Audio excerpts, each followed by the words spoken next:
The Danish Deception Part 4. Okay, just to recap, we went to Monaco, then we went to Saint-Tropez, and we ended the trip in Cannes.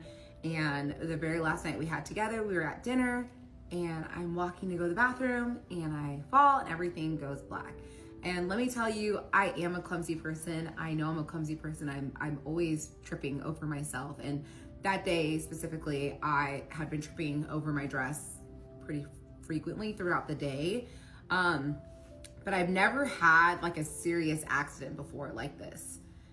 And it was completely out of the blue. I was walking up the stairs, and I remember walking up the stairs, and the stairs in France are extremely narrow. If you've been, then you definitely would probably agree with me. And so I basically came to after falling, hitting my head, and I see these three men above me, and they're wearing like these bright turquoise polos. And I remember that they were the waiters. That was what they were wearing.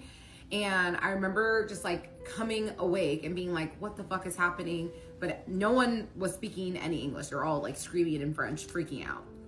And so I pass out again, then I come to again, and finally I'm able to say, someone go get my boyfriend. And then I pass out again, then I come to again, and then my ex is sitting next to me. And I see him, and I'm like, what is going on? He's like, I don't know what happened. I think you fell. And I'm like, I don't remember anything. I don't know what happened. And he looked at me, he goes, do you have a history with epilepsy? I'm like, epilepsy? No, I don't have any history with that. I was like, why? He said, because you've been having seizures for the past 10 minutes. And I was like, seizures? I have never, ever had a seizure in my life. So this was shocking news, but I also wasn't like all the way there. So I was just so confused at what was happening. And I remember touching my head, and then I looked at my hand, and there was so much blood.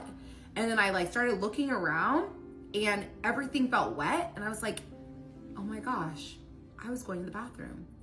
So I look at him and I ask him, I'm like, is this pee? He was like, no, they just like dumped water on you. And I was like, okay. And so they basically told us that because the streets in Cannes are so narrow, they couldn't bring an ambulance. It had to be a fire truck, which I didn't care. I just wanted to get to the hospital.